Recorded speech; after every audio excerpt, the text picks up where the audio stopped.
I think Ben has said most of what needs to be said, but just first I'll go over the format of tonight's debate and also the rules that structure it. So my job here is twofold. My first is to ensure a consistent quality of debate. My second is to ensure the format of the safe space policy is upheld. So the format, for those of you who are not aware, both speakers will be given 5 minutes of protected speech to begin with. They'll be followed by 10 minutes where they will discuss with each other, which I'll try and shuffle backwards a little bit. This will be followed by 20 minutes of questions from the floor. Questions will be chosen at random. Both speakers will have a chance to respond to these questions. They'll be followed by another 10 minutes of debate, and then closing 5 minutes of protected speech each.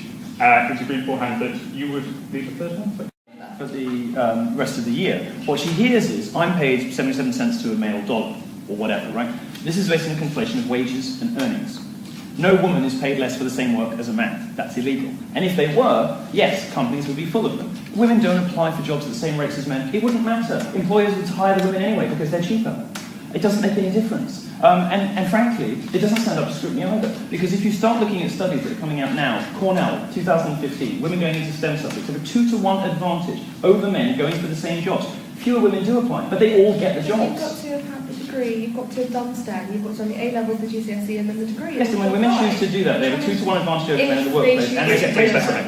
When they choose to do it, yes. But you have to decide, in England, you have to try at 15 if you're going to do sciences or not. And at 15, women and girls aren't encouraged to do so. So yes, they're more likely to, but the amount of them doing it is vanishing, well not vanishingly rare, quite rare. Again, you have to explain, if you believe that the number of women in STEM subjects is too low because women are not being encouraged to do science subjects, there aren't enough women in physics and maths and philosophy, you have to explain why women dominate biology, why women dominate medicine. Because of the girly sciences. What does that mean? They're the sciences that are more linked to this caring profession. I don't think you should make generalisations like that. Some people find that kind of offensive.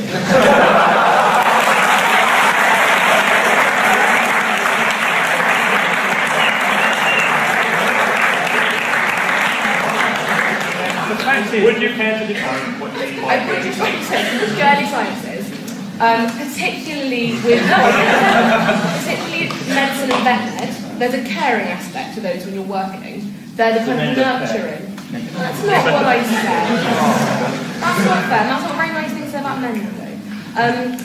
They are the sciences that lend themselves to more caring professions. Therefore, more caring than men. By caring, what do you mean by caring? As in the more... It's just sexism. No, please let her finish. Women more caring than men. By saying this, I'm not condoning it. I'm saying it's the way it is on circumcising children at all. I think the differences will be that male circumcision... All right, order please. Thank you. Male circumcision does tend to take place in sterile environments by medically trained professionals, whereas, and I am slightly generating here, female circumcision generally tends to take place in less sterile environments with less medically trained professionals.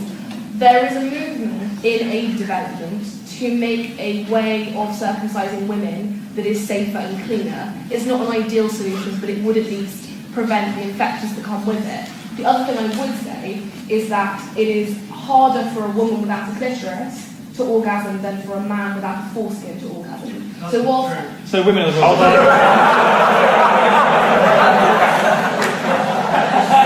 No more heckling. If that wasn't true, then a lot of men wouldn't be able to orgasm. Okay, and I've seen men with foreskins orgasm. So women... What we've established, I think, is that women are the real victims of circumcision. Do you think that? No, that's what you just said. You were given an opportunity to continue what had been a very productive and constructive theme about some of the issues that men face. Instead, you chose a perfectly reasonable question about male circumcision. And some men's rights activists call it male genital mutilation. I think it's going a little bit too far, and you made women the victim of it. Do you not think, can I ask him? Yes, you may. Do you not think that do you accept that generally more female circumcision is done in a non-medically sterile environment? Yes or no? I have no clue. Okay. I don't think you do either. I think Actually, you have evidence? You're convinced of this? I'm convinced this from studies that I've read, but... Okay, very well. So there is evidence. The studies will be applied Amnesty up. International's genital mutilation... says that female circumcision happens in less sanitary conditions than men. If you read the whole thing, that's the impression I took from it. impression you took. Hold on a second, right. We're returning to an evidence-based debate. All this evidence will be uploaded after, is that correct? We don't want evidence-based debates, we can't have that. Okay, look, evidence is perfectly fine, but we can't argue over the veracity of evidence here because there is no way of proving it. Do you accept that? Okay? Right, very good. So we'll continue on the scene. We'll go move to another question. Okay. I think we've already done that. And I think my perception of it is that gender is more of a spectrum, and you get people at different ends of the spectrum that have different sort of characteristics of different parts. So it's unlike, I think it's sort of more of a broad church than just black and white. Okay, would you catch one? That's not whether gender is constructed or not means. You were talking about sexual orientation. There is a biological. Sorry, what were you talking about? I meant gender. I think gender is a spectrum. Sorry. To be clear, I think gender is a spectrum. Right. Gender is not socially constructed. That is a kooky progressive myth. Gender has a No, that's fine. What did I do now? Just cut the language. I can't say kooky. You have every right to say kooky. Look, you may say kooky as much as you like. I would just prefer that there were reports. Hi, this is to Milo. Okay. You keep attacking Rebecca's work quite personally, and you said that she likes to objectify men, but she doesn't like women being objectified. Mm-hmm. She actually wrote an article how she didn't like Brooklyn Beckham being called something like young, sexy, and legal, and how she thought that it was wrong that he was called that by another article. So that clearly shows that she doesn't like. Well, I never said she was consistent, but she did write an article in the wake of the Charlotte Proudman issue, and there was a lawyer who decided she didn't want to be a lawyer anymore, she wanted to be a Guardian columnist, so she made a name for herself by complaining that a man had said she looked nice. Well, I'm sorry, love. So she went to town, publicly shamed him. I suspect this is verging the realms of ad hominem attacks. I am really interested to hear where you're going there, because I don't think I read it. In your piece, you said that if it was a man, you'd probably have laughed. Do you want me to quote it? I'm genuinely, yes, I would, because I'm not saying you're wrong, I just don't remember writing it.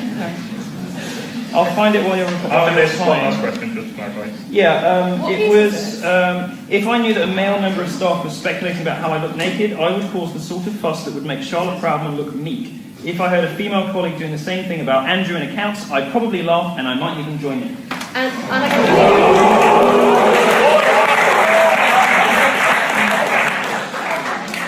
completely right. And do you know what? I think the fact that I would say something like that, I think that is really problematic. I think that shows. I'm perfectly happy to accept that's a problematic way to think about men, and I should not have said that. One further question. I believe you've had your... Having a foreskin can make it more difficult, particularly if the foreskin's very tight, can be very uncomfortable.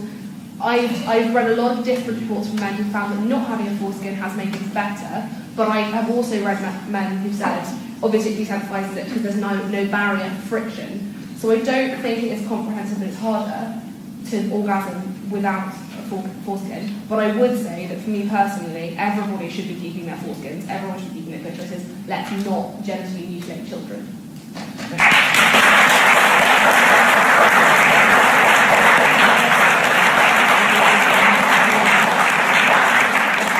I'm sure you agree on some level, but would you object? Well, you know, the funny thing is, I wrote a column saying nobody wants to live in a world of uncircumcised penises, but I'll be clear, that's because I have to suffer and most men reading don't.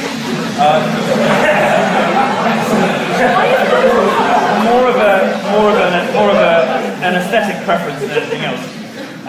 More of an aesthetic preference than anything else. Outside the satirical context of that column, I agree with you entirely. There's a problem here with religious rights. There's a problem because we have to, we run up against not just Jewish custom, but Islamic custom too. And of course, in the US, although the trend is away from circumcision, there was a time when pretty much everyone was circumcised in the US. The truth is that rather than dealing in anecdote, the data tells us, that men having problems having been circumcised or not being circumcised, jury's out.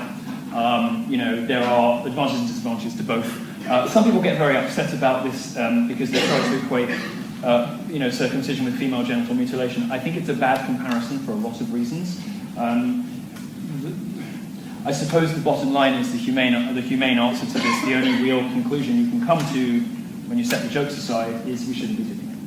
Can I just say one other thing? One of the other really big problems is there's this perception that circumcision is cleaner, and I think that's something we could really just work against, because there's no good evidence that as long as you have good hygiene in the first place, you need to not have foreskin. You're right about that. We agree on something. Marvellous.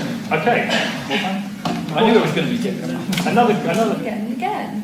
Okay, so it's time to move on from this question, I'm afraid. One more question, and preferably on a different topic. So, let's go once more to the balcony. Yes.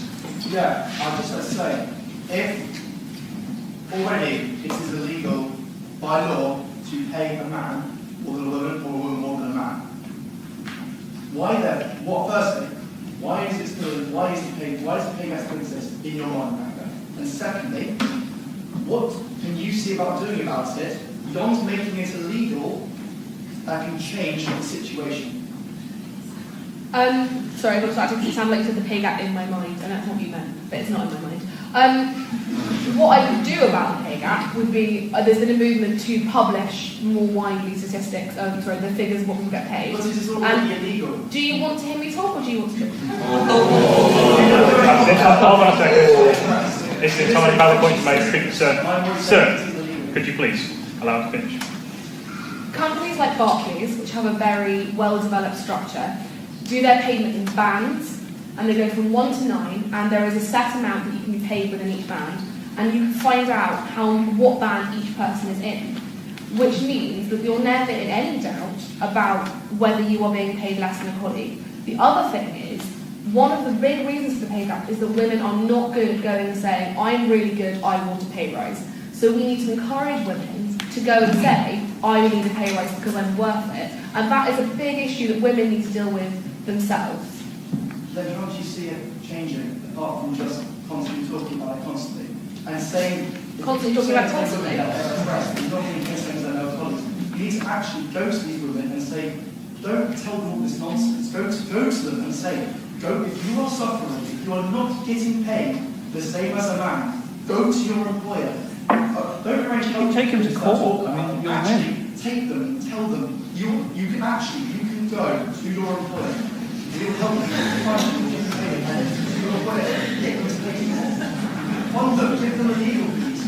So you're suggesting that I should go to every woman in the UK and give them legal fees? Milo, finish.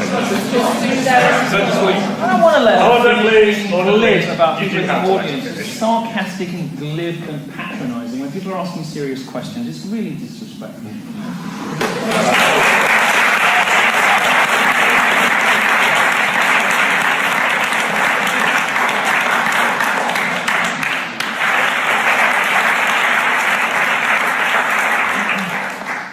Thank you.